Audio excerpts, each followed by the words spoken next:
Je vous propose de commencer par un petit récitatif. Je vais rester assis pour ça. Hein.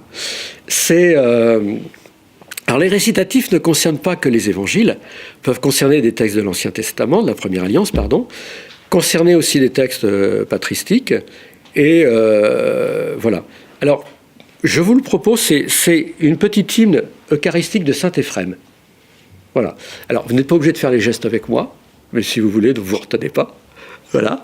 Mais c'est pour vous montrer un petit peu tout le sens de cette parole et qu'est-ce que ça peut vouloir dire. Voilà. Mais je vais rester assis. Voilà. Donc c'est l'hymne de Saint Éphrem et ce sera pour confier à la prière notre rencontre dont je vous remercie encore. Entendons la parole reçue dans nos oreilles et que l'œil de notre cœur soit pur. Savourons en nous la parole et cueillons la lumière dans la paume de nos mains. Voilà, petit hymne tout simple, hein, qu'on utilise des fois avec les enfants en acclamation d'évangile ou au moment de la communion. Hein. Et alors, et cueillons la lumière dans la paume de nos mains.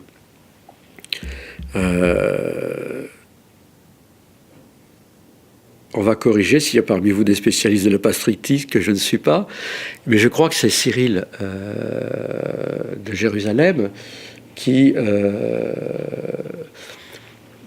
c'est un geste eucharistique que je rappelais hier à René, que je trouvais très beau. Là aussi, j'espère... alors, je ne le fais pas en paroisse, hein, mais il a tout son sens. Il proposait, vous savez, on a ce très beau texte hein, qui dit... que voilà, quand on communie, que ta main gauche soit le trône de ta... etc. Et alors, si vous vous souvenez de la suite du texte, parce qu'on ne la cite pas, qui propose, parce qu'on a communié ensuite au calice, et qui propose, je cite, de recueillir sur nos lèvres le précieux sang pour en mettre sur ses paupières. Vous voyez tout le sens que ça a, l'importance que ça peut avoir, hein, d'avoir, si vous voulez, de faire que le sang, le vin eucharistique, vienne aussi nous révéler sa lumière. Hein. Je ne sais pas si vous êtes amateur de vin, mais le vin a de la lumière. Hein. Il a une robe, comme on dit. Il a une couleur. Voilà. Alors, nous allons partir de Matthieu. Alors, rassurez-vous, je ne vais pas vous inonder d'un tas de textes. Vous aurez juste quelques petits papiers pour avoir ça sous vos yeux. Hein. Puis vous garderez le reste. Hein.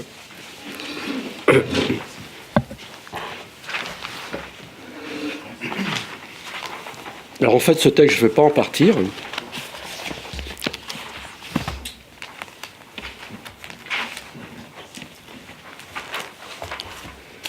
Mais voilà. Donc, il s'agit des traductions, non pas liturgiques, hein, mais donc telle qu'elle est donnée par l'exégèse.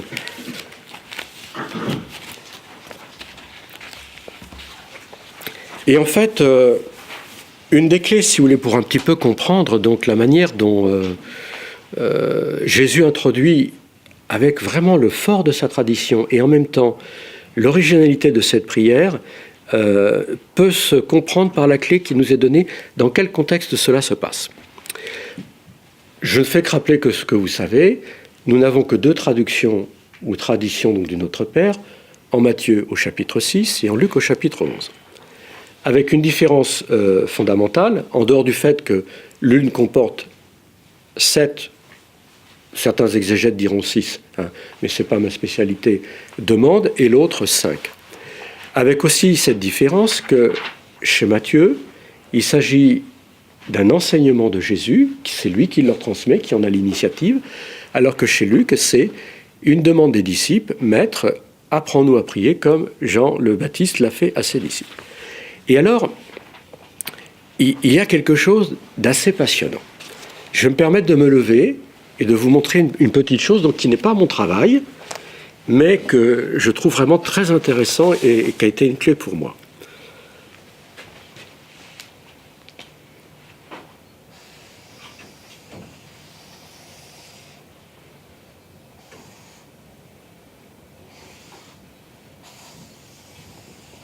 on sait que chez Matthieu, il va regrouper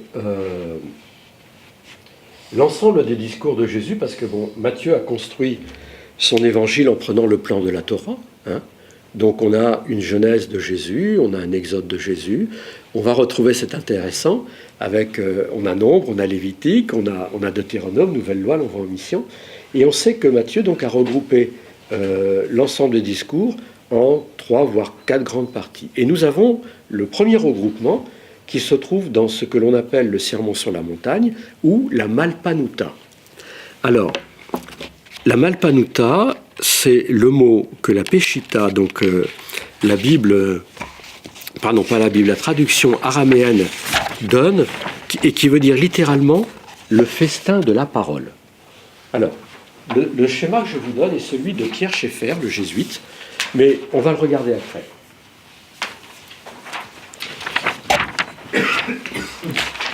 Donc ce n'est pas mon écriture, mais ça commence tout en bas, mais je vais vous montrer d'abord au niveau du tableau.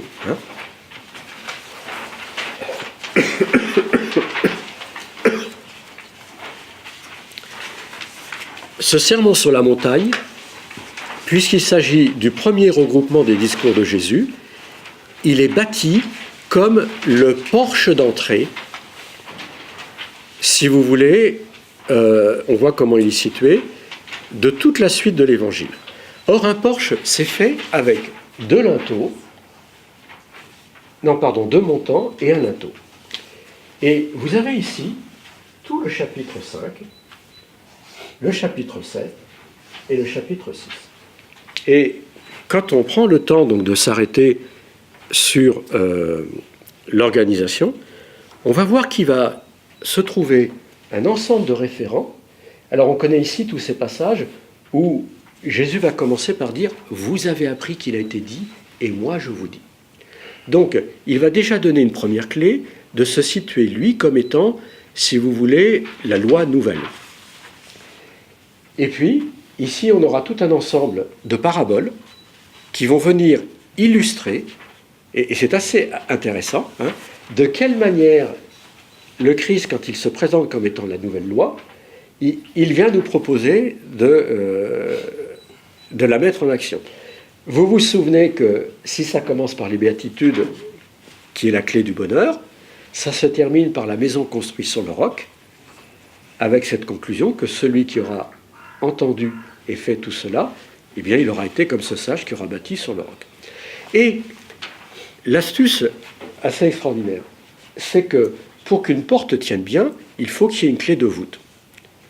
Or, un des passages le plus importants, il se trouve ici, au verset 48. Jésus, il va avoir cette phrase importante « Soyez parfaits comme votre Père Céleste est parfait ». Et comment être parfait? Comment pouvoir, si vous voulez,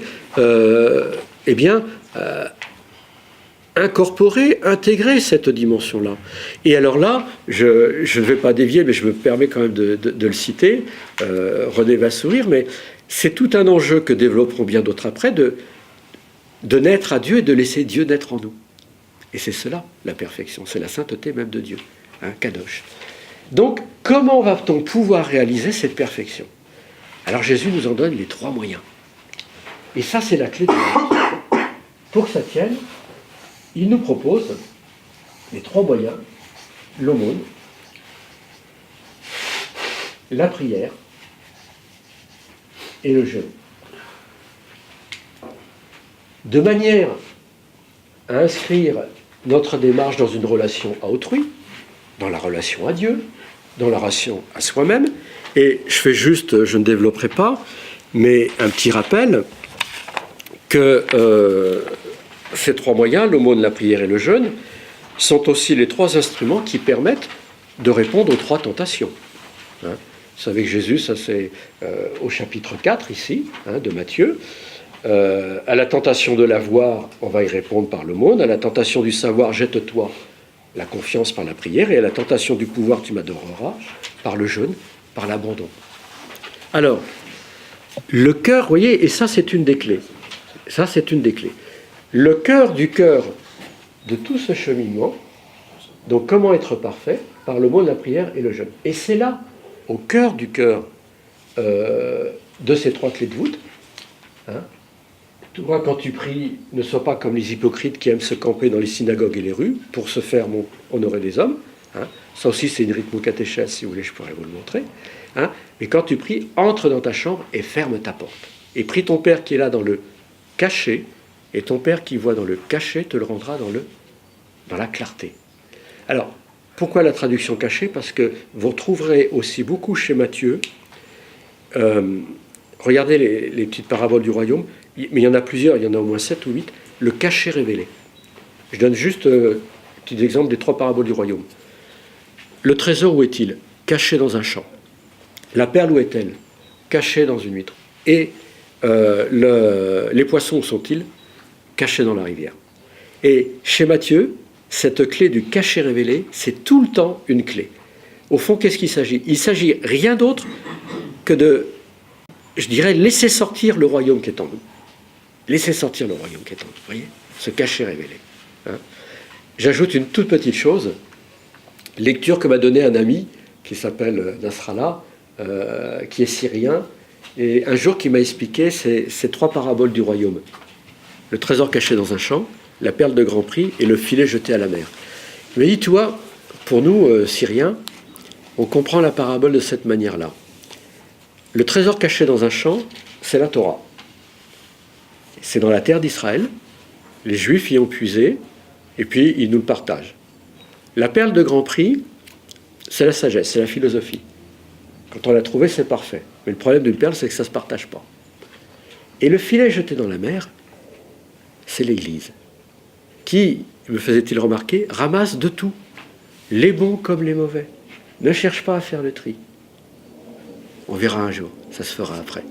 On peut rapprocher ça d'ailleurs de Matthieu 25 sur le berger qui rassemble et les brebis et les chèvres. Alors, au cœur du cœur, on a le Notre Père. Et alors, ce que je vous propose maintenant,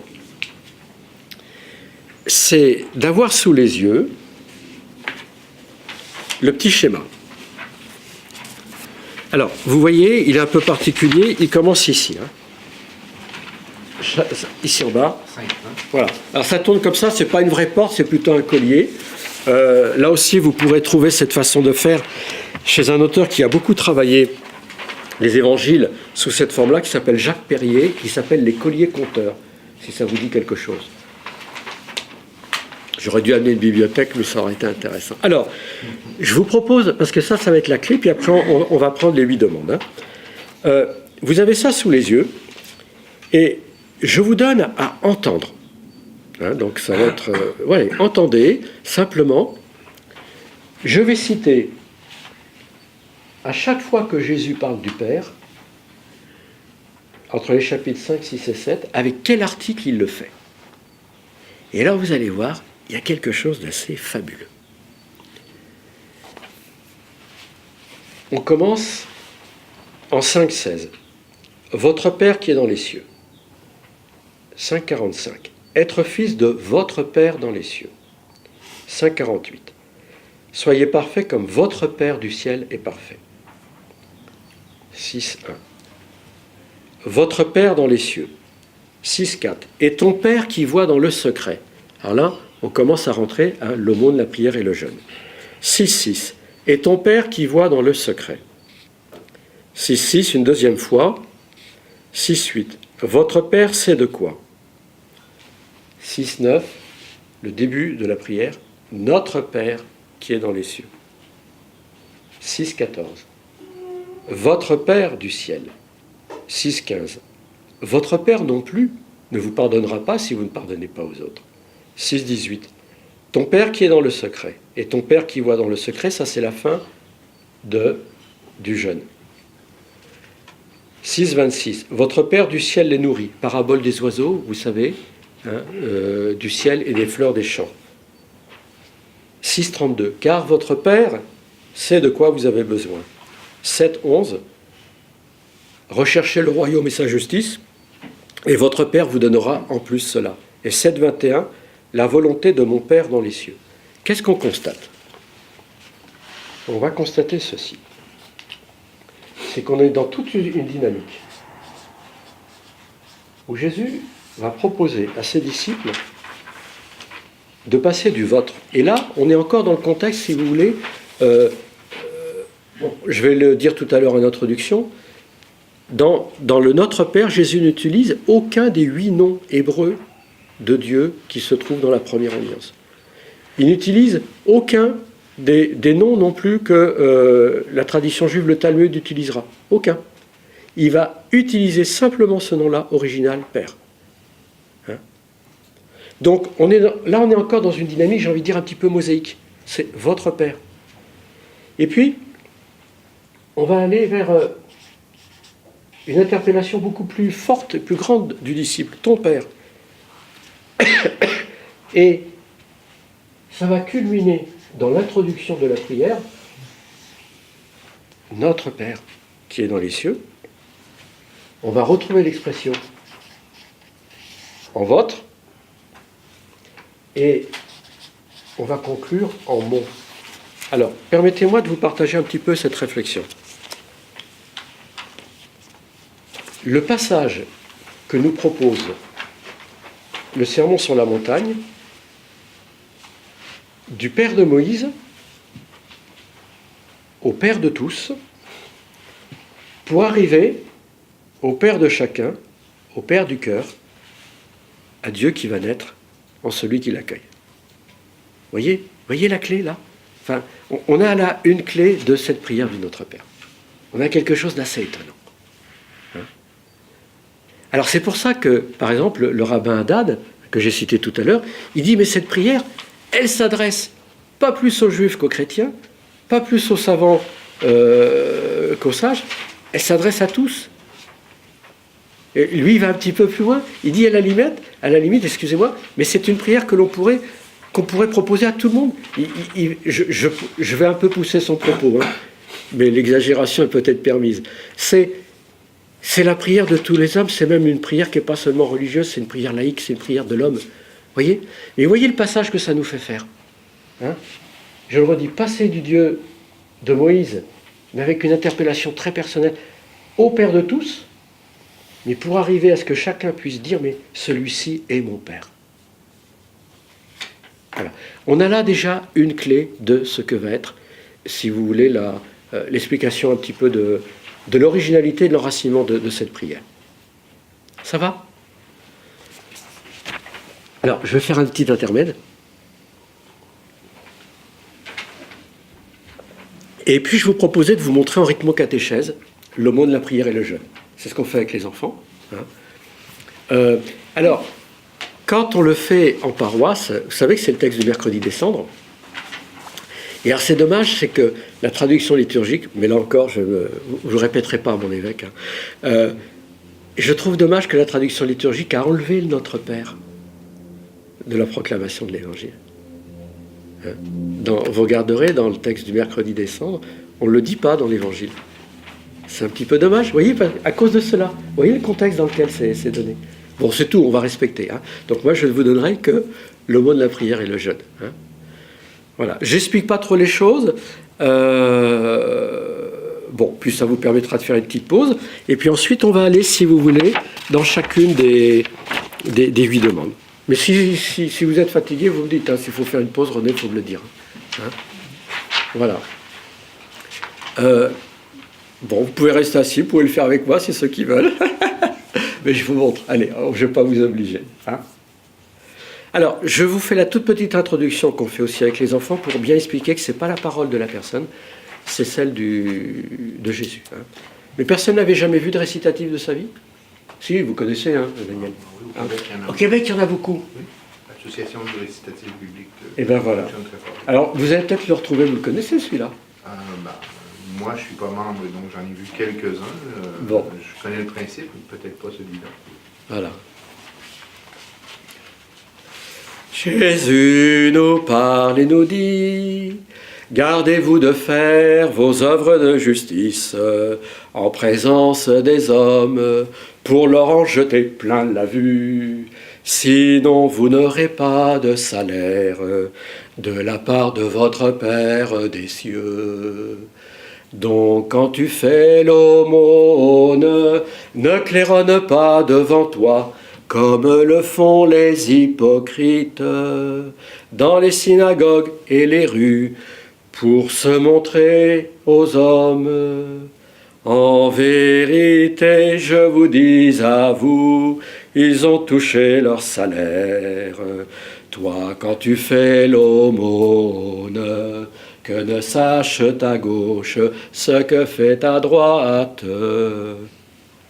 Que ton aumône soit dans le cachet, et ton Père qui voit dans le cachet te rendra dans la clarté. Et quand vous priez, ne soyez pas comme les hypocrites qui aiment se camper pour prier dans les synagogues et les carrefours pour être honorés des hommes. En vérité, je vous dis à vous, ils ont touché leur salaire. Toi, quand tu pries, entre dans ta chambre et ferme ta porte. Et prie ton Père là, dans le cachet, et ton Père qui voit dans le cachet te rendra dans la clarté. Donc ensuite, on a le Notre Père. Et quand vous jeûnez, ne soyez pas comme les hypocrites à l'œil sombre. Ils décomposent leur visage pour bien montrer aux hommes qu'ils jeûnent. En vérité, je vous dis à vous, ils ont touché leur salaire. Toi, quand tu jeûnes, parfume ta tête et lave ton visage pour ne pas montrer aux hommes que tu jeûnes. Mais à ton Père là, dans le cachet, et ton Père qui voit dans le cachet, te rendra dans la clarté. Voilà. Vous voyez, c'est facile à apprendre et à mémoriser l'Évangile. C'est très facile. Hein, les enfants, ils le font. Bien. C'est-à-dire, les enfants font les gestes avec... Ah oui, les enfants, les adultes, et puis on chante. Alors l'idée, c'est de mémoriser la parole. C'est pas le geste qui est important. On fait un geste pour intégrer la parole en soi. Intégrer la parole. Je me permets, en catéchèse, je vous donne un exemple, parce que vraiment, faites dessiner à un enfant une vache. Vous faites dessiner une vache. Ensuite, demandez-lui de faire la vache. Faites la vache. Et faites, mais vraiment prenez le temps. Hein. On va se mettre à quatre pattes, on va brouter l'herbe, et puis on va faire la vache. Et faites-lui refaire le dessin. Ça n'a rien à voir. Voilà. Un enfant, quand il est, je sais pas, on a tous été des enfants, hein, on a joué aux cow-boys et aux Indiens, j'imagine, hein, on a été des pilotes d'avion. Bon, voilà. Hein. Oui, de temps en temps, il y a des gens qui s'étonnent quand je fais ça à la messe, mais bon. À la messe, c'est un peu plus étonnant, oui. Mais ça réveille un peu les gens. Hein. Voilà. Mais, alors, je vais utiliser un mot, mais parce que vous le retrouverez peut-être dans le vocabulaire. Quand je parlais tout à l'heure de mimisme, il s'agit si vous voulez, d'intégrer, d'être... Alors, juste, tant pis pour le mot, il est un peu compliqué. Il parlait d'intussusception. C'est compliqué. Mais je vous donne un exemple. L'intussusception. Ça veut dire, vous intégrez, et ça devient vôtre, ce que vous recevez. Arroser une plante, l'eau devient sa sève. C'est toujours de l'eau, mais c'est sa sève. Vous voyez, il y a une autre dimension. La parole de Dieu, elle est faite pour cela. En catéchèse, moi, je me souviens toujours ce que disait le monseigneur Olivier de Béranger, qui est décédé maintenant, l'ancien évêque de Seine-Saint-Denis en France. La Seine-Saint-Denis, un diocèse, peut-être que vous avez entendu parler, enfin, vous êtes français, hein, voilà, on dit du 9-3, enfin, c'est le 93, un diocèse, la banlieue parisienne, pas un peu compliqué, 73 nationalités. Et Monseigneur de Béranger, lorsqu'on a mis en place la réforme catéchétique, la démarche Ecclésia, hein, en 2007 en France, chez nous, il a dit, mais il faut revenir au par cœur de la parole. Un petit enfant juif, il commence la lecture de la Torah à 5 ans par le livre du Lévitique. Et pourquoi par le livre du Lévitique? Parce que qu'est-ce que c'est que le Lévitique? Vous regarderez, ce sont des listes. Et comment Moïse allait devoir construire la tente de la rencontre? Eh bien, les piliers devaient être comme ça, la tente devait être comme ça. Et ensuite, eh bien voilà comment Moïse il a construit la tente de la rencontre. Et les piliers étaient comme ça. C'est de la répétition. Hein, voilà. Un musulman, il connaît le Coran par cœur. Voilà. Et Jésus l'a dit, hein, à la fin. Celui qui écoute cette parole, la mienne, et qui fait celle-ci, à quoi sera-t-il comparable? Bon, vous êtes assis, je vous le fais celui-là. Il va être un peu particulier, hein, mais tant pis. Hein. Allez. Après, voilà. C'est la conclusion. Jésus nous parle et nous dit, quiconque entend ces paroles miennes et qui fait celle-ci, à quoi sera-t-il comparable? Un homme, un sage, qui a bâti sa maison sur la pierre. Que descende la pluie, que roulent les torrents, que souffle le vent et se déchaîne contre cette maison. Et elle n'est pas tombée, car elle était fondée sur la pierre. Quiconque entend ces paroles miennes et ne fait pas celle-ci, à quoi sera-t-il comparable? Un homme, un sot, qui a bâti sa maison sur le sable. Que descende la pluie, que roulent les torrents, que souffle le vent et se déchaîne contre cette maison. Et elle est tombée, et l'écroulement fut terrible. Ça, je peux vous dire que ça crache. Quand on est dans une classe avec 50 gamins qui sont par terre, j'ai l'institutrice qui est un petit peu affolée. Voilà. Deux petits commentaires par rapport à... Oui. Parce que vous ouvrez sur l'univers de la catéchèse. Oui. Je me sens un petit peu concerné. Bien sûr. Par rapport à ça, les récitatifs bibliques, la première chose, c'est qu'effectivement, on a eu une formation sur la Bible en catéchèse récemment et j'insistais pour dire... Les petits-enfants, il ne faut pas trop avoir peur avec eux de toutes les questions qu'ils pourraient poser parce que les textes sont compliqués. Dans les premiers âges, ce qui compte, c'est de développer une culture biblique, une mémoire biblique. Et la mémoire qui passe par le corps, c'est vraiment c'est clairement intégré. Si tu as un trou de mémoire par rapport aux mots, la chorégraphie, si on peut l'appeler comme ça, intégrée, ramène les mots à la mémoire. C'est comme une danse finalement, donc ça c'est le premier élément. C'est très juste, oui. Et le deuxième, c'est que, bon là on ne le voit pas parce que vous nous en faites un ou deux, mais il y a des mots qui reviennent fréquemment dans la Bible et qui sont toujours mimés, gestués de la même façon. Et ça aussi, ça contribue à une façon transversale de recevoir le texte. Il y a des liens, il y a des symboles qui sont partout dans la Bible, et le fait de les gestuer toujours de la même façon permet d'intégrer une vision large de récidivisme. Je donne deux exemples, si vous voulez, Daniel, pour illustrer. À quoi sera-t-il comparable? Je l'avais déjà vu. Là. Parabole. Voilà. On regarde. À quoi comparable? Et puis, la foi. S'appuyer. Prendre assise sur la foi. Voilà. Ça, c'est le sens de la foi. Et par exemple, quand on fera le récitatif on va revenir à notre père, mais de Zachée, car lui aussi est fils d'Abraham, voilà. C'est celui qui a mis sa foi dans les pères. Voilà.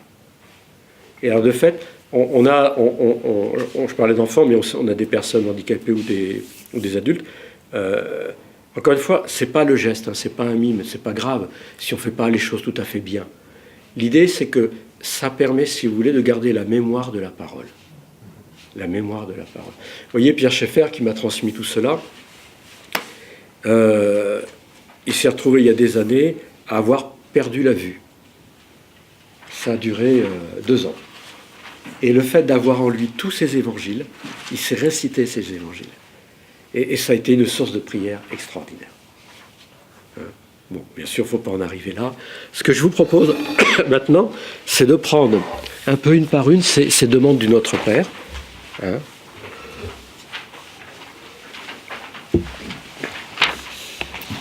Si ça va.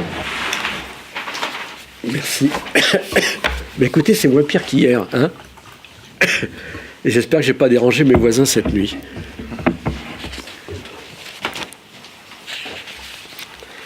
Alors en fait, je vous propose voilà, donc de prendre ces petits commentaires, donc phrase par phrase, hein, Notre Père qui est aux cieux, voilà, que ton nom soit sanctifié, et ainsi de suite, et puis avec quelques petits excursus sur le sens des mots. Alors, je ne vais pas trop détailler, parce qu'il y aurait beaucoup à faire, j'ai fait un petit schéma pour moi, mais comme j'indiquais tout à l'heure, il y a 8 noms différents de Dieu qui sont utilisés en hébreu dans la première alliance, et jamais Jésus ne les utilise. Hein. El Olam, El Shaddai, El Berit, etc. Il ne les utilise jamais. Donc la grande originalité va, d'une part, on l'entend dans la première expression Notre Père, situé, tout à l'heure je l'ai montré dans le petit schéma, déjà par ce mot notre, donc cette dimension communautaire, encore une fois, qui va trouver sa source dans l'expression de Jésus, et moi je vous dis. Il vient comme, si vous voulez, la nouvelle loi, la nouvelle parole. Hein. Et il va donner donc à ce nom de Père une dimension très nouvelle. Je l'indiquais tout à l'heure en citant le rabbin Haddad, une prière qui va s'adresser pas simplement à ceux qui observent tous les commandements, mais, et les érudits, mais aussi aux ignorants, pas simplement aux juifs, mais aux non-juifs, pas simplement aux pratiquants, mais aux non-pratiquants, mais un peu finalement, vous savez, comme il avait dit, venez à moi, parce que mon joug, et alors ça c'est une traduction que j'aime bien, que j'emprunte encore à Pierre Schaeffer, on a souvent, venez à moi car mon joug est léger, hein, et il y a une traduction qui permettrait de dire, mon joug est bien ajusté.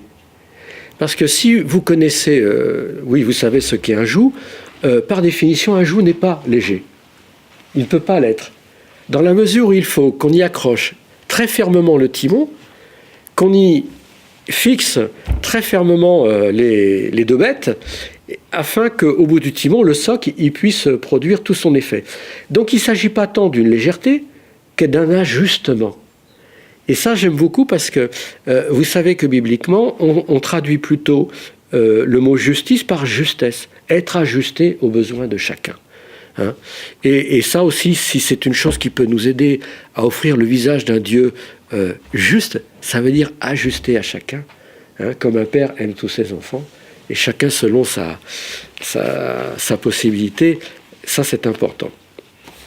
Alors, une petite chose que je trouve intéressante, et qui me permet donc de vous partager, je vais encore me lever. Hein.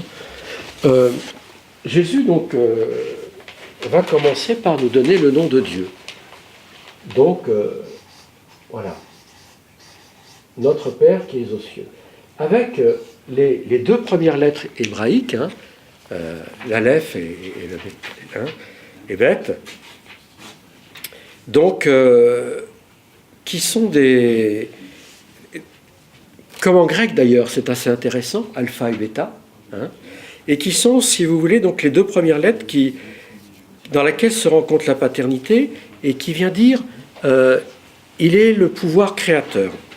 Alors, le rabbin Sébastien Halali, il raconte ceci, ça se fait encore dans certaines familles, semble-t-il, je pense, séfarades, que on fait en pâtisserie les lettres de l'alphabet hébraïque, qu'on y met du miel ou du sucre, et qu'on les fait lécher aux enfants. Quand on était petit, je ne sais pas si ça existait chez vous, mais nous on avait toujours des petites pâtes qui étaient des lettres alphabétiques dans le bouillon. Voilà, et je pense à ça parce qu'on les sortait pour essayer de faire des mots le long de notre assiette.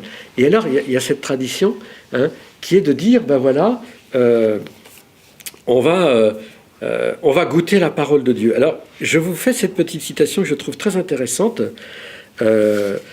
Voilà. c'est celle-ci.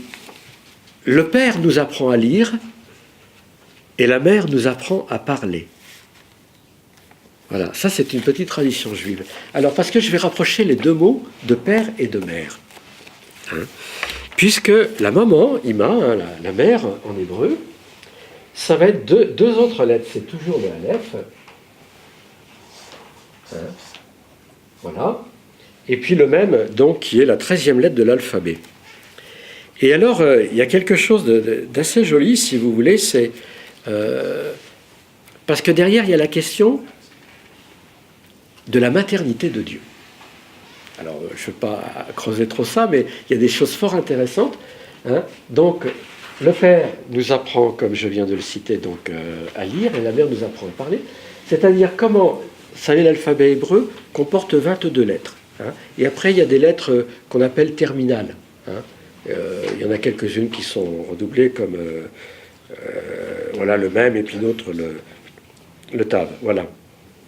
Et donc, on va découvrir, si vous voulez, que voilà, le père est celui qui est au commencement, et comme il s'agit ici, donc ici c'est la première et la deuxième lettre, ici la première et la 13e lettre, et qu'il s'agit de continuer de parcourir le chemin jusqu'au moment, si vous voulez, on est là à la moitié de l'alphabet, et donc d'aller jusqu'au moment, si vous voulez, d'aller à la naissance, à l'engendrement.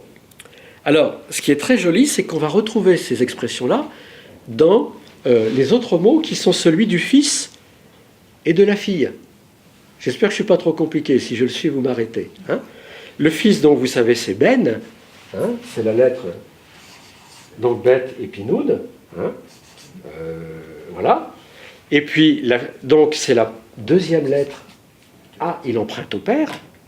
Hein, et puis, la 14e, il va un petit peu plus loin que la mère. Et la fille, vous le savez, hein, c'est bête. C'est la deuxième lettre emprunte au père, mais très intéressant, c'est la 22e lettre. C'est celle qui va à la fin de l'alphabet.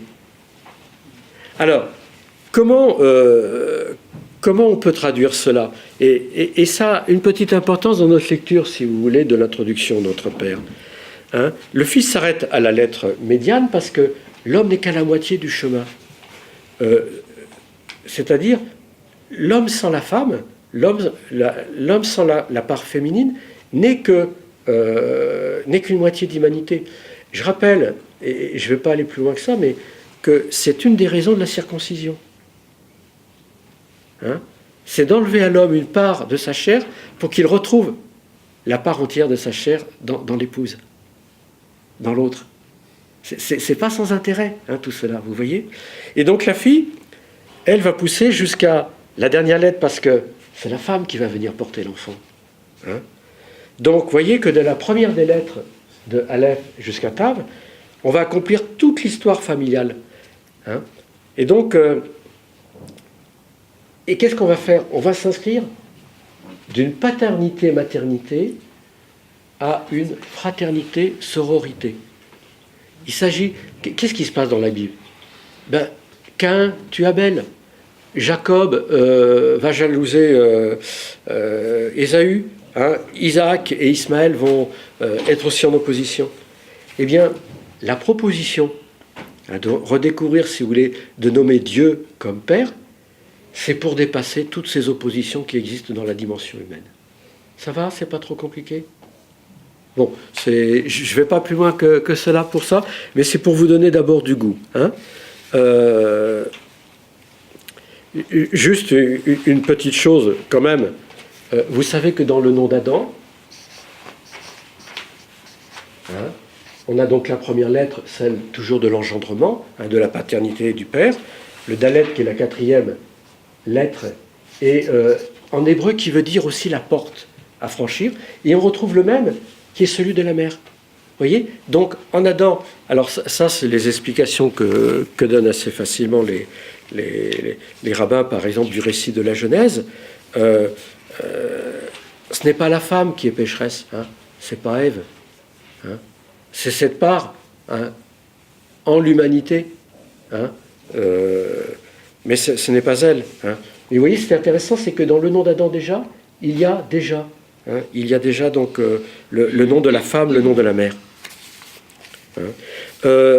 Moi, je suis très sensible, par exemple, sur cet aspect-là, vous l'avez peut-être en tête, au tableau de Rembrandt, vous savez, le fils prodigue, où il est là à genoux, vous voyez, qui est à l'Ermitage, et la tête rasée comme un nouveau-né contre le ventre de son père, la matrice. Et moi, je ne suis pas spécialiste. Le père Paul Baudiquet, quand il commentait ce tableau, il disait « Regardez les mains ». Et de fait, il y a deux mains peintes très différentes. Il y a une main qui est vraiment une main très large, on dirait masculine, et une main féminine. Et qu'est-ce que c'est que miséricorde ? Faire miséricorde, c'est matricier. Quand vous faites miséricorde à quelqu'un, vous l'engendrez à la vie. Voilà. Le Père, mais vous voyez, le Père qui porte en lui aussi cette dimension de maternité et qui est aux cieux. Alors intéressant, cet espace du ciel, ou des cieux, en araméen c'est juste le ciel, Shemaya, en hébreu, donc Shamaïn, les cieux. Alors pourquoi le ciel et pas seulement la terre ? Je ne vais pas reprendre toutes les grandes discussions. Vous connaissez sûrement au moins de nom ces deux grands rabbins, Hillel et Shammai. Et j'aime beaucoup la manière dont ils peuvent présenter tout cela, au sens où Hillel et Shammai se bagarraient pour savoir qu'est-ce que Dieu a créé en premier, si c'était le ciel, si c'était la terre. Au sens, pour Shammai, il n'y avait pas de problème, c'était d'abord le ciel, parce que la terre, c'est ce qui était de moins bien. Alors que pour Hillel, il rappelait que la terre était là, au sens où elle réalisait déjà le projet de Dieu. Et donc, le Père des cieux, bien sûr, on sait que les cieux lui appartiennent déjà. On pourrait aller voir au psaume 24 ou en Isaïe 6. Mais l'idée, c'est que, le commentaire juif, le Talmud dit ceci. La terre, avant la bénédiction de consommation, alors cette expression veut dire avant que Dieu la remette aux hommes, appartient à Dieu. Mais une fois qu'il l'a bénie, et ça c'est le livre de la Genèse, eh bien, il l'a donnée aux hommes. Donc il ne la reprend pas. Et vous connaissez ce fameux principe, quand Dieu crée, il se retire. Le tzimtzum. Quand Dieu recrée, il se retire, ça veut dire qu'il laisse cet espace de liberté et il permet à l'homme de prendre et sa responsabilité et sa dignité. J'aime beaucoup l'illustrer par la réponse un jour que la philosophe Simone Veil avait formulée lorsque quelqu'un lui disait « Oui, mais enfin, vous croyez en Dieu, mais Dieu, on ne le voit pas. Et pourquoi Dieu, on ne le voit pas? Pourquoi Dieu reste caché ?» Et elle a fait cette belle réponse en disant « Mais si Dieu n'était pas caché, on ne verrait que lui. » Voilà. Alors, ce qui est intéressant, c'est, je termine sur cette première phrase, les cieux. Rassurez-vous, je serai un petit peu plus concis après, parce que je vois le temps qui tourne et je ne veux pas vous épuiser. Les cieux, je vous le mets en hébreu, parce que on va retrouver, ça c'est génial. Alors vous voyez, alors c'est une manière de faire, mais on va retrouver la même dualité, complémentarité entre le mot Abba, mère, vous voyez, Adam, mère, père, qu'avec les cieux. Alors, j'écris mal, je suis désolé. Shamaï. Donc, au sens, la racine Esh qui est ici, ça dessine le feu. Et Maïn, ça désigne au pluriel les eaux. Donc, les cieux, c'est l'harmonie des contraires. Ça veut dire que ce que nous reconnaissons dans les cieux, c'est le lieu de l'accomplissement, si vous voulez, de la rencontre, de l'harmonie, de la complémentarité. J'y reviendrai tout à l'heure. Une des traductions qui me semble le plus juste, vous savez, on a des gens qui ont beaucoup de mal, je le comprends, dans la prière à dire que ta volonté soit faite. Pour des raisons X. Et je leur dis souvent, mais dites la phrase en entier. que ta volonté soit faite sur la terre comme aux cieux.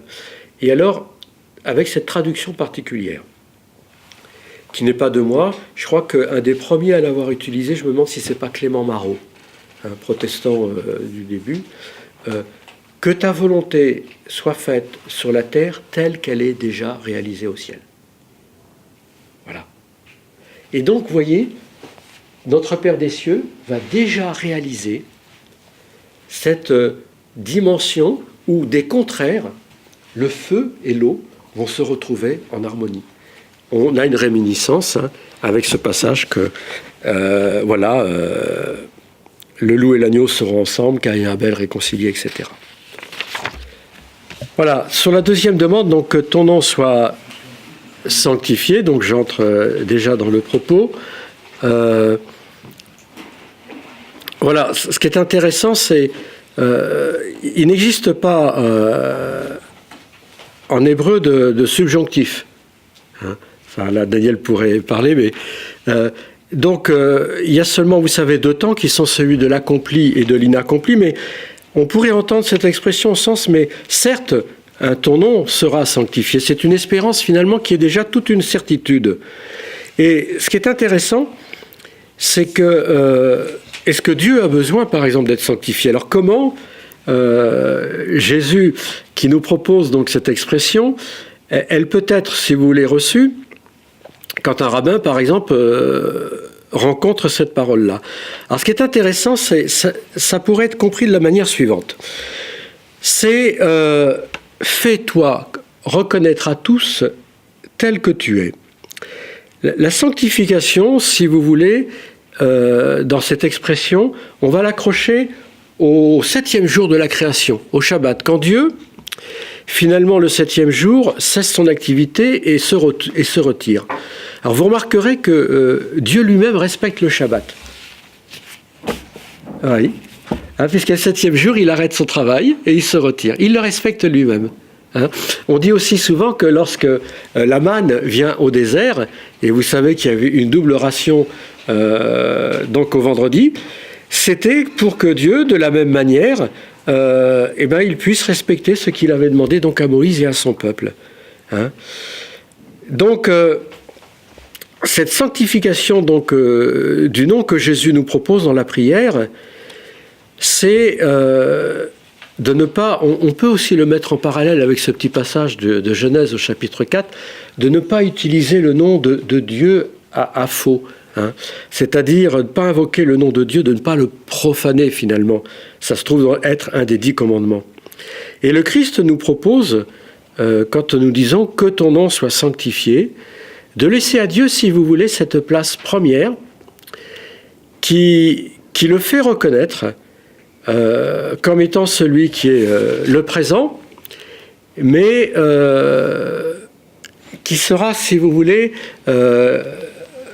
celui qui va se révéler en sa création. On va le voir dans une autre demande là, qui va suivre autour du règne. Ce qui est assez important, c'est qu'on voit que quand on demande que ton nom soit sanctifié, on demande à reconnaître ce qu'est Dieu en sa création dans le fait de celui qui est présent, mais qui se livre, qui se propose, encore une fois, dans cette perspective. Je reviens au Shabbat et à celui qui se donne, dans celui qui vient pour faire exister l'homme. On cherche des fois, vous savez, à expliquer aux enfants ce qu'est la Trinité. Alors, je ne sais pas comment vous faites. Moi, il y a des petites choses que j'aime bien utiliser, et en particulier, ces 3 verbes. Voilà. Le Père est celui qui donne sans cesse. Il ne sait pas faire autrement que donner. Le Fils est celui qui reçoit sans cesse. Il ne sait pas faire autrement que se recevoir. Et l'Esprit est celui qui partage sans cesse. Il ne sait pas faire autre chose que de partager. Donner, recevoir, se recevoir et partager. Le Père, le Fils et l'Esprit. Voilà. Bon, c'est une chose, d'autres sont sans doute plus importantes, mais ça pourrait être une manière un peu simple, si vous voulez, de le présenter. Alors, sur la 3e demande, et c'est celle-là justement qui va s'articuler, si vous le voulez bien, hein. Donc, que ton règne vienne. Dans la Torah de Moïse, et j'ai dit tout à l'heure dans le petit schéma du Porsche, la royauté de Dieu n'apparaît pas immédiatement. Dieu, c'est d'abord, on se souvient dans la tradition biblique, le créateur, le libérateur et le législateur. Et l'association, si vous voulez, de la royauté à Dieu, elle existe assez peu elle existe dans la prière juive, mais on la trouve, si vous voulez, dans une prière de Rosh Hashanah, on en parlera tout à l'heure. C'est prière du Nouvel An, hein, prière du pardon, Kippour aussi. Et elle n'est pas associée, si vous voulez, la dimension du règne à la dimension de la paternité.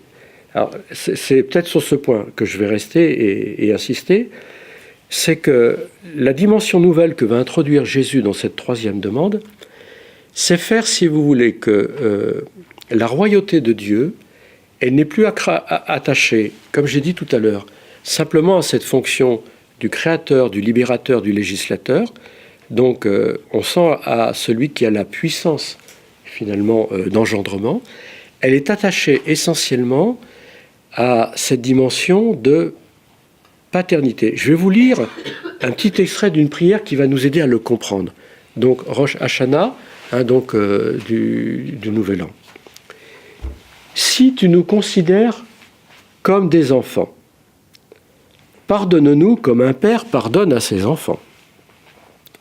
Mais si tu nous considères comme tes serviteurs, tu es notre roi, alors nos yeux sont tournés vers toi jusqu'à ce que tu pardonnes. Et vous voyez ce qui est mis en premier, ça va d'abord être cette dimension de paternité. Au fond, quel est le fondement de la puissance et donc de la royauté, du règne de Dieu? C'est d'abord sa paternité avant d'être, si vous voulez, sa dimension j'ai envie de dire de potestas, si j'utilisais un mot latin. Hein. La paternité précède la royauté pour Jésus. Une petite explication, je n'irai pas plus loin, mais que les pères aiment à beaucoup donner dans leur traduction, c'est la vision, vous savez, au livre de l'Exode, du buisson ardent. Le buisson brûle sans se consumer. Alors, je vais un petit peu plus loin. Cette flamme, c'est l'amour de Dieu et l'amour paternel. Hein, et le fait qu'il ne se consume pas, ça c'est la puissance, c'est la potestas. Vous voyez, il est capable de nous aimer. Hein, la toute-puissance de Dieu, si elle est amour, il renonce forcément à sa puissance, à une forme de puissance. Si Dieu est tout-puissant, mais il est d'abord tout amour, et s'il est tout amour, nécessairement celui qui aime, enfin, il y a parmi vous des personnes mariées, hein, et celui qui aime, forcément, il renonce à une forme de puissance. Hein. Voilà. Je n'en dis pas plus, peut-être, au risque de frustrer un petit peu, mais je préfère avancer comme ça. Que ta volonté soit faite sur la terre comme au ciel.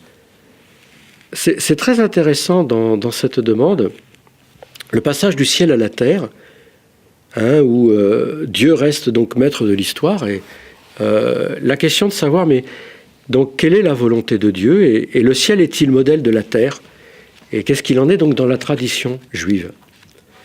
Le mot volonté, hein, ratson, hein, en hébreu, qui apparaît particulièrement dans les psaumes, a une racine, hein, Roots, R-O-U-T-S, qui veut dire, donc les deux lettres, Resh et Tsadé, qui veut dire courir. Finalement, quand on fait la volonté de quelqu'un, on court en avant de ce qu'il nous demande. Hein. Donc voilà, quand vous êtes à la maison et que vous demandez quelque chose à quelqu'un, il doit courir venir vous le faire. Hein. Quand vous allez demander à un des prêtres du diocèse, il va courir au-devant de vous pour venir le faire. Hein, je suis sûr que c'est comme ça que ça se passe. Hein. Hein. Il court en avant de vous. Voilà. Hein, après, on pourra toujours demander, mais pourquoi ne cours-tu pas? Hein, voilà.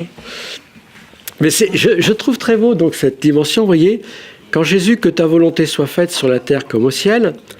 Ah oui, alors, tout à l'heure, je vous ai parlé du hippouk. Alors, je ne sais pas, c'est un nom, voilà, c'est la lecture inversée. Alors, on le fait avec les lettres, on le fait avec le texte. Je vous proposerai tout à l'heure un petit hippouk du Notre Père. Si on inverse toutes les lettres de volonté, ratson, R-A-T-S-O-N, ça donne tsinor, T-S-I-N-O-R, qui veut dire le conduit ou le canal. Alors, c'est intéressant parce que donc les Juifs disent, voilà, la volonté, eh bien, divine, elle passe par un canal. Ça veut dire, elle invite l'homme à être la source, si vous voulez, de la volonté divine. Alors là, je raconte, j'ai déjà raconté hier soir à René, mais un petit midrash que j'aime bien. On demandait un jour à un rabbin lequel de ses 3 disciples il préférait. Et alors, il a commencé, je vais peut-être changer les prénoms parce qu'à chaque fois je ne m'en souviens pas, et le rabbin commence par dire « Ah, mon premier disciple, Ben Yehuda, il est extraordinaire, il est comme une citerne qui est tellement bien cimentée qu'il ne perd aucune des paroles que je lui transmets.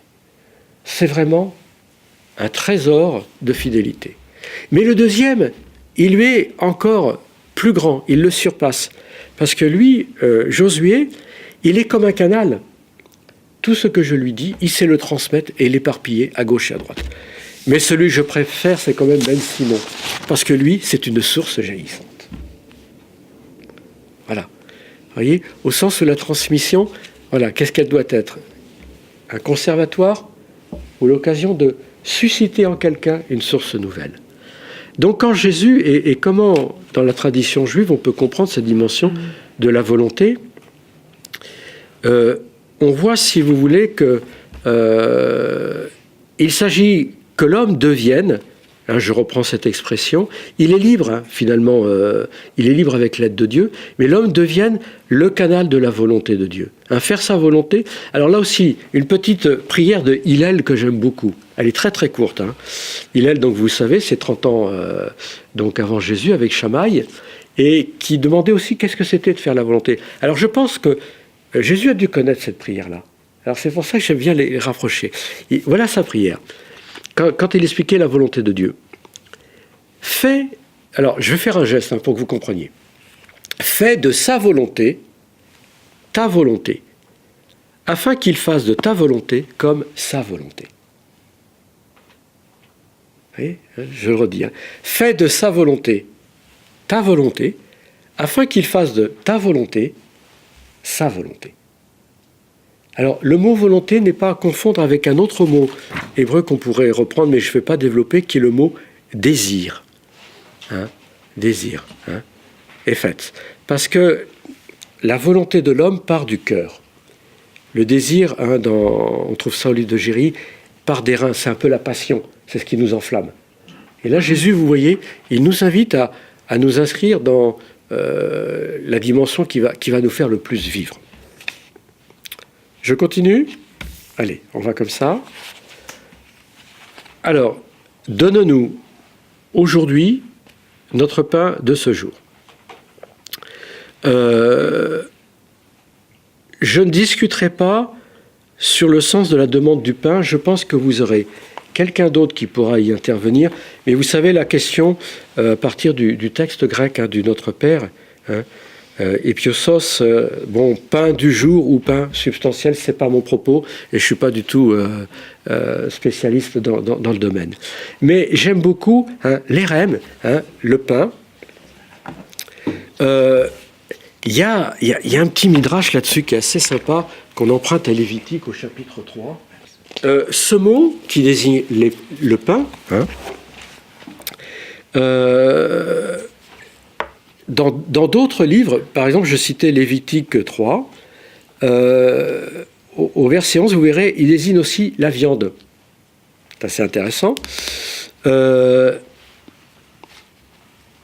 livre de Jérémie, il désigne le fruit, au chapitre 11. Et chez Job, au chapitre 3, il désigne la nourriture en particulier. Et alors, il y a une chose que je trouve très très belle, surtout quand on va dire le Notre Père, et je m'adresse là, il y a parmi vous des messieurs mariés. C'est une petite glose que fait Rachi pour commenter le mot pain à partir du livre de la Genèse, au chapitre 39.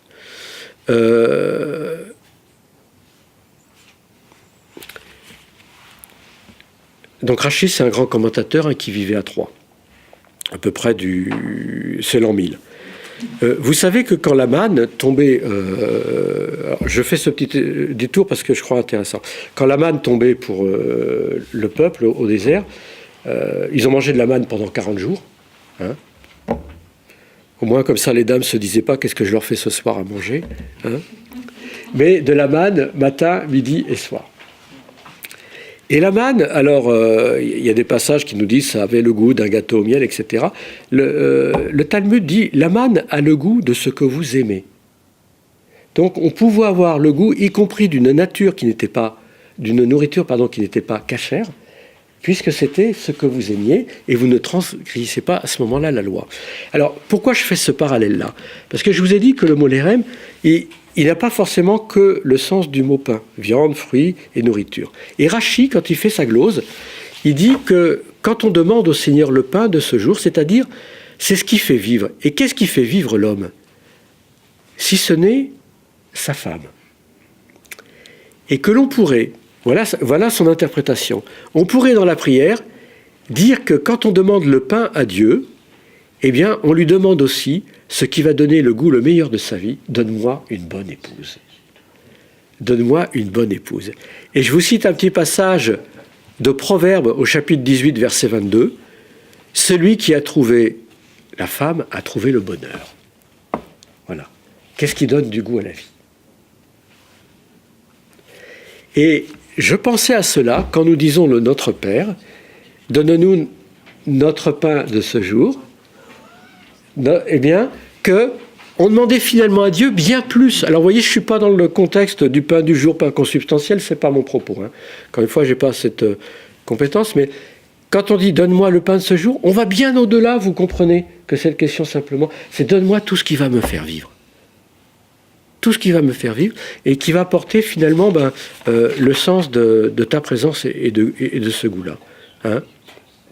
Rachi, encore lui, et là je le cite parce que c'est aussi... il dit, c'est le besoin du jour, mais pas simplement de l'aujourd'hui pour demain, c'est ce que Adam cueillait déjà en Éden. Hein. Et qu'est-ce que Adam pouvait cueillir en Éden? Voilà. Et je ne vais pas développer, mais oui, le goût de la manne nous est donné par le livre des Nombres, au chapitre 11, un gâteau à l'huile. Mais le Talmud dit bien, c'est un goût nouveau à chaque fois. C'est le goût nouveau à chaque fois, puisque goût et signification, c'est le même mot. Donc, vous voyez dans cette interprétation... Est-ce qu'il y a un lien entre le pain et le prépuce, etc. Je ne sais pas. Je ne suis pas non plus spécialiste en la matière. On fait des rapprochements entre des choses que vous avez dites à différents. Ben oui, forcément. Forcément. Alors je fais juste remarquer, c'est que on retrouve au pain, la demande du pain, le nous collectif. On ne demande pas le pain de soi. Et ça, c'est important parce que si vous vous souvenez, quand la manne est tombée du ciel, chacun ramassait pour autant ce qu'il pouvait manger, lui et sa famille. C'était quand même une nourriture qui restait individuelle de chacun ou de la famille. Là, il s'agit, si vous voulez, d'un pain qui dépasse largement, si vous voulez, la demande du croyant et du chrétien. Voyez, à Cana, il y a bien au-delà de ce que on pourra accueillir. C'est toujours le rabbin Haddad, je le cite, hein, qui dit « Jésus n'a eu qu'une vie marquée par le partage. Le vin à Cana, la Pâque à Jérusalem, le pain à Emmaüs et la parole partout. Je ne sais plus qui tout à l'heure, voilà, c'était vous citiez les 2 tables. Hein, très important. Nourrir autant les gens de la parole que de l'Eucharistie.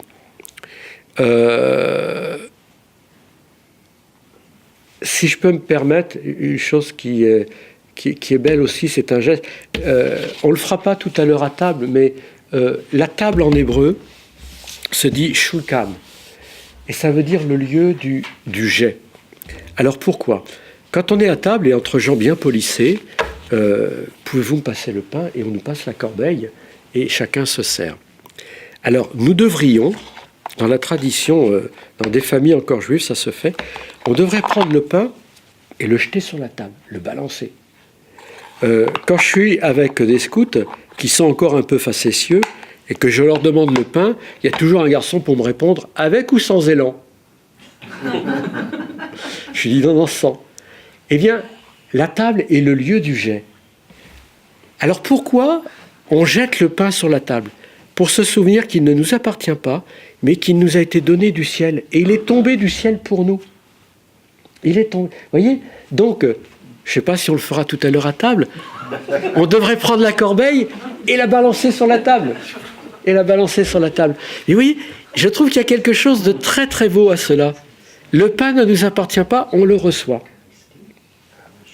Et puis, dernière petite tradition séfarade, et je continue, ça se faisait encore en Anatolie, c'est le rabbin Halali qui rappelait ça. Quand un homme, dans son village, avait été reconnu comme vraiment très bon et généreux en particulier, eh bien, on prenait la table de sa salle à manger pour en faire son cercueil. Et voyez le rapprochement qu'on peut faire entre le Christ qui est l'autel, le prêtre et la victime. Enfin voilà, avant, j'en dis pas plus, mais que voilà, ce que nous mangeons, enfin ce que nous recevons, donner sa vie, à donner sa vie, on ne la perd pas. Pardonnons-nous nos offenses comme nous pardonnons à ceux qui nous ont offensés. Alors là aussi, je n'entre pas dans la question, ça vous la verrez, je pense très particulièrement avec le frère Delougne, sur la question, vous savez, il l'évoquera peut-être tout à l'heure, plus tard sur l'histoire de la tentation. Est-ce que c'est tentation? Est-ce que c'est épreuve, hein? Mais très intéressant. On sait chez Matthieu, hein, ça illustre un petit peu cette parabole. D'ailleurs, c'est dit dans le chapitre 6. Si vous ne pardonnez pas à vos frères, votre Père ne le pardonnera pas. Autre passage de Matthieu, la mesure dont vous vous servez servira pour les autres. Chez Luc, on sait très bien que ça va de soi. Pardonne-nous parce que nous pardonnons. La prière nous établit donc dans une relation nouvelle. On l'a dit, on commence par notre Père et on demande notre pain. Et là, pardonne-nous nos offenses. On retrouve encore une fois, vous voyez, cette dimension collective comme nous pardonnons. Vous connaissez aussi ce passage hein, où Jésus dit « Si tu as vu ton frère pécher, et pas nécessairement contre moi, tu vas le voir. S'il ne t'écoute pas, tu y retournes avec quelqu'un d'autre. S'il ne t'écoute pas, une troisième fois, alors ça c'est admirable. Vous vous souvenez quelle est la dernière solution de Jésus? C'est traite-le comme un publicain et un pécheur. Or, c'est pas très compliqué. Qu'est-ce que fait Jésus avec les pécheurs et les publicains? Eh bien, il les laisse jamais tomber. Il retourne encore avec eux. Je trouve ça assez admirable, vous voyez? C'est-à-dire qu'en fait, non, ils ne sont pas au loin de la communauté. On continuera avec eux. Alors là aussi, je reviens donc sur la dimension de l'interprétation des lettres. Hein. On a dit le pain, les M, tout à l'heure je vous ai dit, c'est ce qu'il nous faut gagner comme un combat, hein, le guerrier. Hein. Le rêve. Voilà. Et si on fait le hipouk, on inverse les mots, le pardon, marol. Voilà.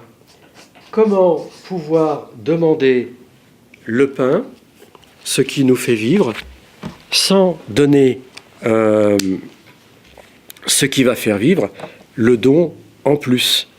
Hein, ce pain de l'âme, finalement,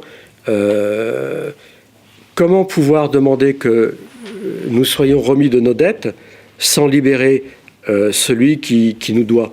En fait, on voit bien toute la manière dont Jésus va transformer la loi de la première alliance en une réalité, si vous voulez, déjà manifestée aujourd'hui, eh bien, de ce royaume. Chez Matthieu, il y a quelque chose de particulier que je trouve intéressant. le règne de Dieu, l'expression règne de Dieu chez Matthieu ne désigne pas un lieu géographique, quelque chose ailleurs. Il désigne l'aptitude, la capacité d'une personne à laisser Dieu agir en lui. Le règne, c'est d'abord ceux et celles qui se livrent à la puissance, mais à la puissance d'amour de Dieu. Vous voyez, il ne nous entraîne pas à être quelque part en un lieu, il nous invite à laisser, une incarnation, j'ai envie de dire, une incorporation de cette présence divine. Le pardon divin, si vous voulez, il va être déjà l'expression de cette je prends un autre mot, excusez-moi, de cette inhabitation, donc qui est un mot thérésien peut-être plus, mais inhabitation de Dieu. Et au sens où, vous savez que le jour du pardon, on va regarder ça tout à l'heure, le jour de Kippour, c'est ce qui recouvre, ce mot veut dire couvrir, recouvrir les fautes. Et bien là, c'est pareil. Il s'agit pour nous de couvrir notre frère, je veux dire d'habiter, de pouvoir couvrir sa vie, défendre sa vie, de manière à ce qu'il puisse en vivre dans une liberté. Cette dimension est très importante. Je reviens sur la question de la justice que j'évoquais tout à l'heure, qui est d'abord un fruit de la miséricorde. On pourrait faire référence, par exemple, à la prière de saint François. Seigneur, fais de moi un instrument de ta paix, que vous connaissez bien. Je vous propose d'avancer un petit peu encore, pour tenir ce que j'avais dit. Ne nous laisse pas entrer en tentation, dans la séduction. Alors, beaucoup de mots hébreux, séduction, tentation. Le tentateur, celui qui veut nous séduire. Alors, je ne vais pas sur les aspects tentation ou épreuve. Dans la Torah, il est dit que Dieu éprouve l'homme, mais pas au sens de vouloir le contraindre. Éprouver les mêmes lettres que le mot élevé. Très intéressant. Nun, Samek et Aleph. Éprouver et élever. En hébreu, un mot qui se dit nasso. Élevé et éprouvé. On retrouve dit un petit peu ça autrement dans une réflexion paulinienne où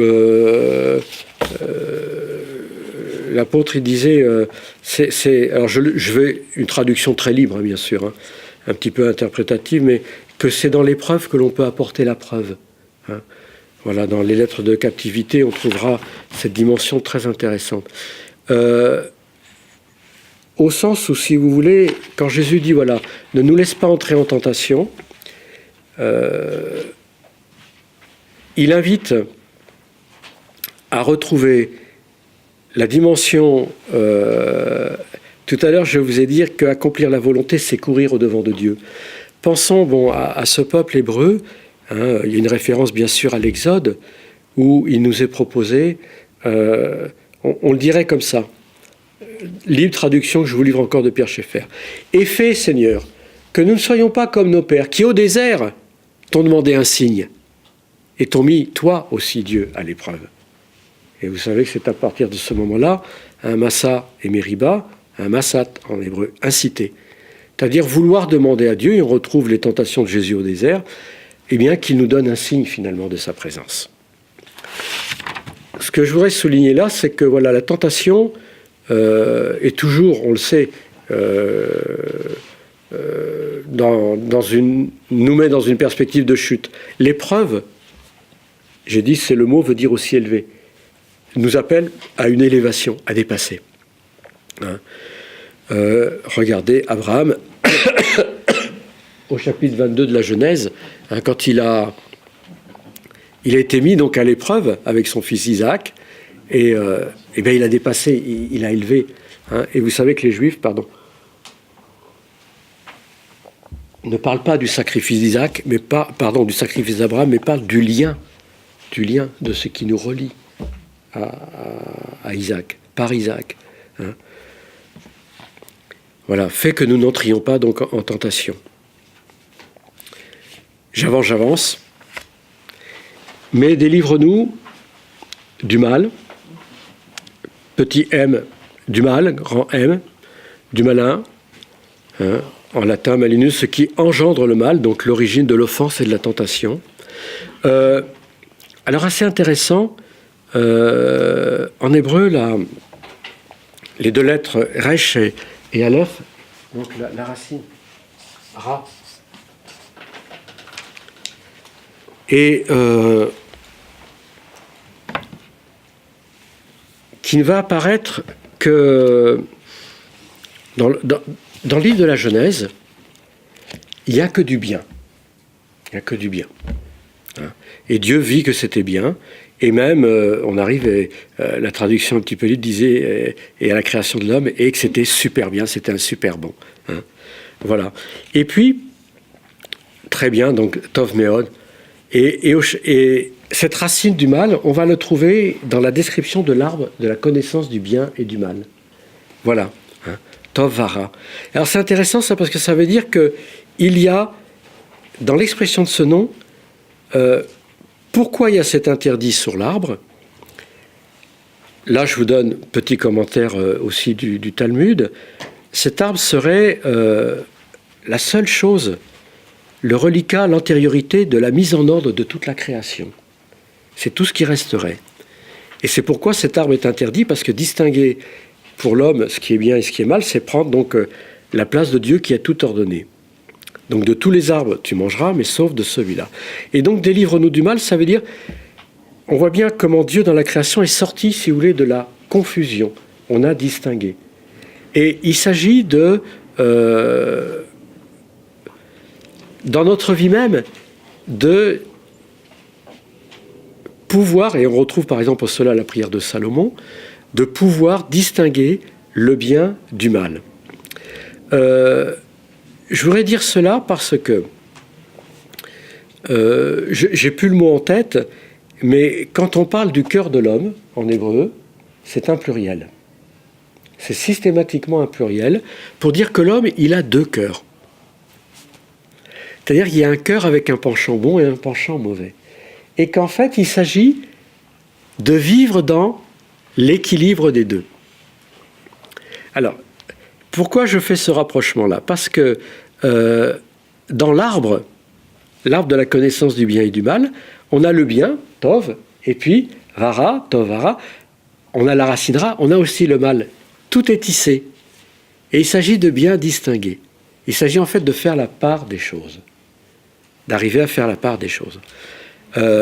Pensez à toutes les expressions qu'on va retrouver par ailleurs, où Jésus dit « on juge un arbre à ses fruits ». Je suis frappé par exemple aussi au fait que, vous vous souvenez, un jour il guérit un aveugle. Et ça ne marche pas du premier coup. Parce que l'aveugle lui dit, Jésus lui dit, qu'est-ce que tu vois? Je vois comme des hommes qui marchent, je vois comme des hommes qui sont des arbres qui marchent. Il faut qu'il recommence une deuxième fois. Hein? C'est assez intéressant. Voilà. En Saint Jean au chapitre 15, vous connaissez cette parabole de la vigne et des sarments et du vigneron. Et la traduction araméenne de ce passage, le Péchita, dit « tout sarment qui est en Jésus », ça aussi c'est une catéchèse, mais je ne vais pas vous la faire, parle de tout sarment qui est tissé en moi. Il ne s'agit pas d'être simplement un sarment tissé sur, d'être branché sur le cep, mais d'être tissé en lui. Le tissage. Hein. Donc, nous avons cette dimension d'arbre. Un homme, quand il est debout, quand il est temps, on a les pieds sur terre, on a les bras au ciel, nous sommes nous-mêmes ces arbres-là. Et vous voyez, délivre-nous de tout mal. Je vais quand même vous montrer une toute petite chose.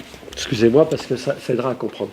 Dans les commandements, je vous fais un récitatif pour vous faire comprendre d'où vient ce mot très profond.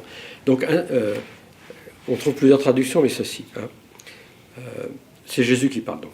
Le premier commandement, le voici. Écoute Israël, le Seigneur notre Dieu, le Seigneur est un. Tu aimeras le Seigneur ton Dieu de tout ton cœur, de toute ta gorge et dans toutes tes fibres. Alors voilà comment on traduit. voyez, à partir du texte de la Péchita. Les fibres. Hein. Alors la nefesh, la gorge, le seul lieu qui associe les trois fonctions vitales, du parler, du respirer et du manger, hein, et puis les fibres. Voilà. Donc délivre-nous du mal, c'est « Fais Seigneur que nous soyons cet arbre ou ce sarment toujours greffé sur toi et qui va porter du fruit. » Alors, il nous reste très peu de temps, mais écoutez, je vais plutôt vous donner des indications, puis après je vais rester aux pistes. Comme je l'ai dit tout à l'heure, la prière juive donc de Jésus, elle a tout cet enracinement et toute cette originalité. Dimension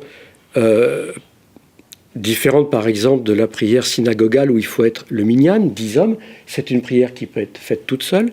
Dimension finalement où il n'y a aucun nom de Dieu si ce n'est celui de Père, mais qui n'emprunte pas à la dimension de la Torah.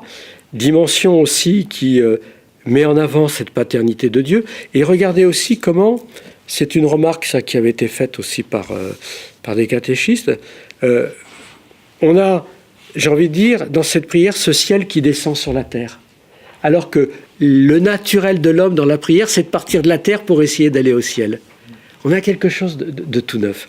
Et donc, qui va s'enregistrer, si vous voulez, au plus profond, mais en même temps dans cette originalité, d'inscrire l'homme dans une relation face à Dieu. Alors, Jésus, pour cela, c'est un texte que vous garderez, mais on n'aura pas le temps de le prendre, mais au moins vous l'aurez sous les yeux, va s'appuyer, enfin, on va retrouver des éléments de deux des très grandes prières juives, qui sont l'une, je pense que vous les connaissez, hein, de nom ou de les avoir recueillis, qui s'appelle la prière donc des 18 bénédictions, prière qui appartient donc au rite, hein, vous avez la structure de cette prière, et dans lesquels, alors vous avez beaucoup de commentaires, hein, dans lesquels on va retrouver des passages donc du Notre Père. Mais je vais être honnête, je n'aurai pas le temps de vous les citer, il faut que vous puissiez les repérer. Donc c'est un petit travail que vous ferez. La grande prière du Kaddish. Alors comme je l'ai dit tout à l'heure, prière de sanctification du règne, du nom pardon, et de la venue du règne, mais qui se décline aussi sous d'autres formes. Et qui est là la grande prière de glorification dans laquelle on retrouve fortement des passages du Notre Père. Et je voudrais terminer par deux aspects, parce que je me suis engagé vis-à-vis des messieurs, là, par vous proposer ce que j'appelle un petit peu des petits exercices. En fait, je m'arrêtais à deux choses. Tout à l'heure, je vous ai expliqué, voilà, je reprends celui-ci, que le Notre Père avait été donné dans le contexte du Sermon sur la montagne et était la clé de voûte. Dans l'évangile de Matthieu, je vous donne d'autres petites clés et puis on fera le dernier petit exercice ensemble, du moins on l'introduira. Je vous invite aussi à continuer ou à proposer un jour de faire cette lecture avec un groupe, avec la suite des deux chapitres 8 et 9 de Matthieu. Et si vous avez souvenir, ces chapitres 8 et 9 de Matthieu, qu'est-ce qui se passe ? C'est Jésus qui fait le tour du lac de Génézareth. Et il y a 10 miracles qu'il réalise. Alors, si vous avez un petit peu de temps à jour et une certaine curiosité, vous prenez les 10 miracles et vous les mettez en parallèle avec les 10 paroles, ce qu'on appelle les 10 commandements. Et je pense que vous serez assez surpris de voir quel type de rapprochement l'on peut faire. Et puis je vous propose, je vais vous en partager quelque chose. Ça, c'est une manière de faire. Alors, j'ai mon évêque, je peux le citer, hein, c'est pas... qui n'aime pas beaucoup qu'on rabbinise comme ça. il dit oui, oh, bah, tout ça, c'est bon, c'est comme ça, mais bon, c'est pas notre tradition, bon, c'est tout, voilà. Alors, tout, c'est pas grave. Hein. Mais je le dis parce que c'est cette manière, si vous voulez, un peu de fréquenter, comme je disais, la parole, a attiré un petit peu mon attention. Un jour, je suis tombé sur le chapitre 13 de Matthieu. Et il se trouve qu'au chapitre 13 de Matthieu, tiens, vous avez 7 paraboles. Eh bien, j'ai rapproché les 7 demandes du Notre Père des 7 paraboles. Alors, je rappelle que je ne suis pas le premier à faire ça. Vous trouverez dans les commentaires de saint Augustin. Saint Augustin a commenté 8 fois intégralement le Notre Père et 22 fois de manière partielle. Et dans un de ses premiers commentaires, il était prêtre, il n'était pas encore évêque, il a rapproché les 7 demandes du Notre Père des 7 béatitudes, c'est-à-dire il a dit qu'il n'y en avait que 7 pour faire son chiffre, et des 7 dons de l'Esprit. C'est très intéressant. Alors, Monsieur l'abbé, il vous propose, si je rapproche les 7 demandes du Notre Père des 7 paraboles du chapitre 13 de Matthieu, en vitesse. Que ton nom soit sanctifié. C'est le trésor caché dans un champ. C'est la Torah, révélation du nom de Dieu, par laquelle va s'ouvrir toute la prière. Il faut commencer par trouver le nom de Dieu. Que ton règne vienne. C'est la perle cachée. Le royaume, comme dans les paraboles, est toujours caché et toujours à découvrir et à recevoir. Et je vous ai donné tout à l'heure une petite clé que Matthieu fonctionne tout le temps sur le caché révélé. Que ta volonté soit faite sur la terre comme au ciel. C'est le filet qui ramasse, qui va unir donc terre et ciel, pour rassembler tous les hommes, pour qu'il s'agit, selon la prière de Jésus en Matthieu 26, faire la volonté du Père et non notre volonté propre. Donne-nous aujourd'hui notre pain de ce jour. C'est la parabole du levain qui va se lever. Et vous vous souvenez que dans cette parabole, la femme met du levain dans 3 mesures. Ces 3 mesures, c'est la Torah, les prophètes et les écrits. Et le Christ est le levain. Et il va nous faire lever le royaume, qui est la parole. Pardonne-nous nos offenses comme nous pardonnons. C'est le grain de sénévé qui est jeté. Le grain est le plus petit. Il a été jeté comme le condamné a été le plus rejeté. Et l'arbre deviendra le plus grand, la croix. Souvenez-vous que dans cette parabole du grain qui devient un arbre, on nous dit que les oiseaux du ciel y viennent, ce sont les païens. Ne nous laisse pas entrer en tentation. On trouvera la parabole des 4 terrains.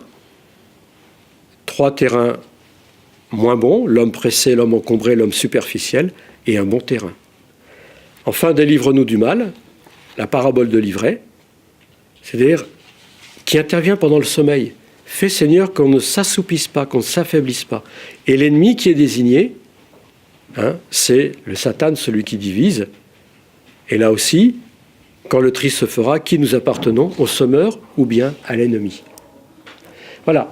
Vous reprenez, je vous le propose, petit exercice, les 7 paraboles du chapitre 13, et je vous propose, alors ça c'est pas moi, on termine par ça, on va faire un petit e-book sur la prière du Notre Père, et c'est vraiment mon dernier propos.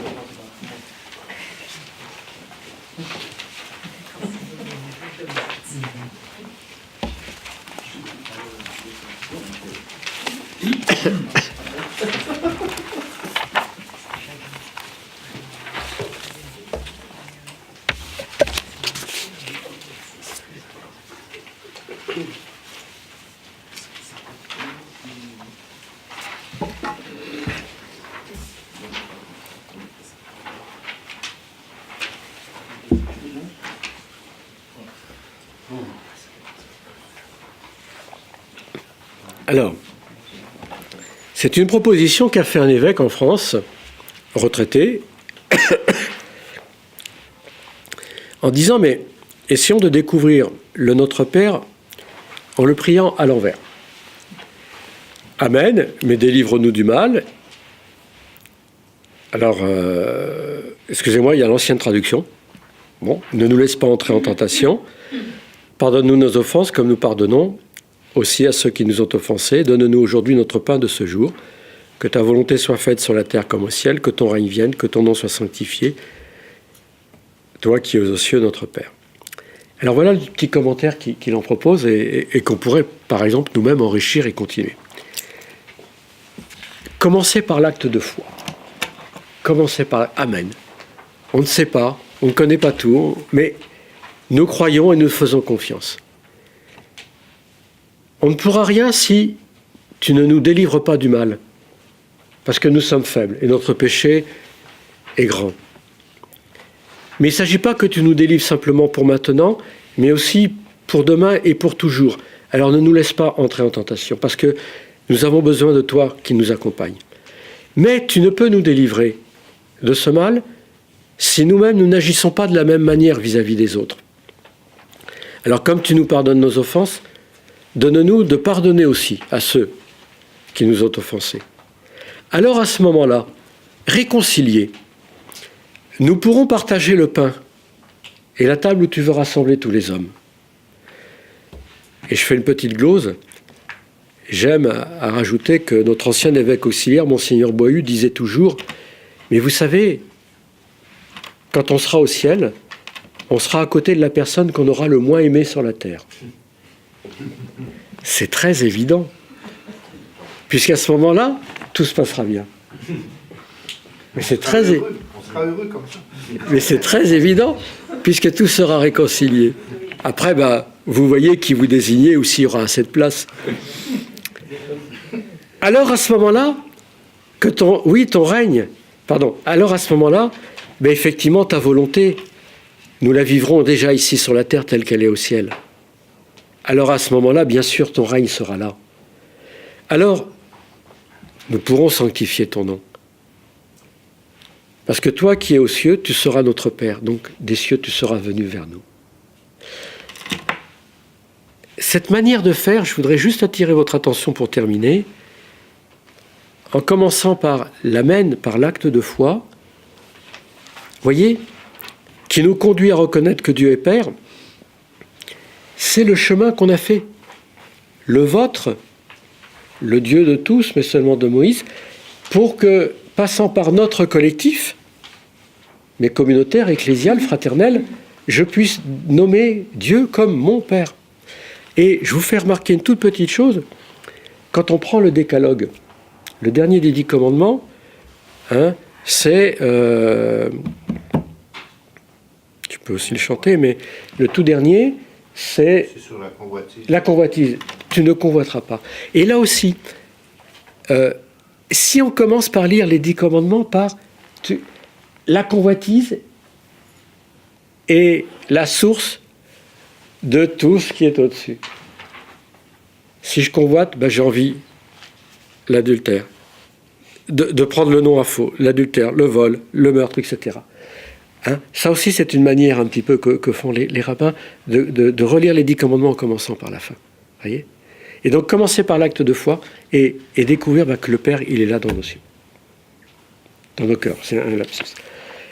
Je vous propose, il est 12:05, on va aller rendre la Bible.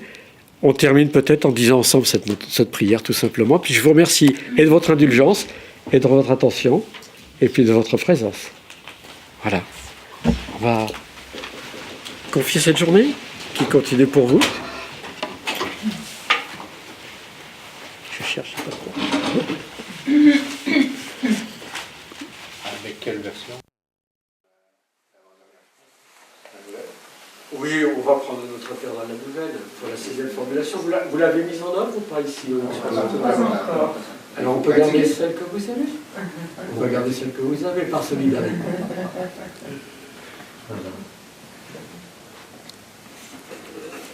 Notre Père qui es aux cieux, que ton nom soit sanctifié, que ton règne vienne, que ta volonté soit faite sur la terre comme au ciel.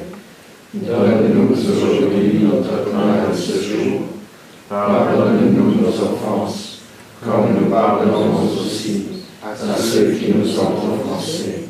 Et ne nous soumets pas à la tentation, mais délivre-nous du mal.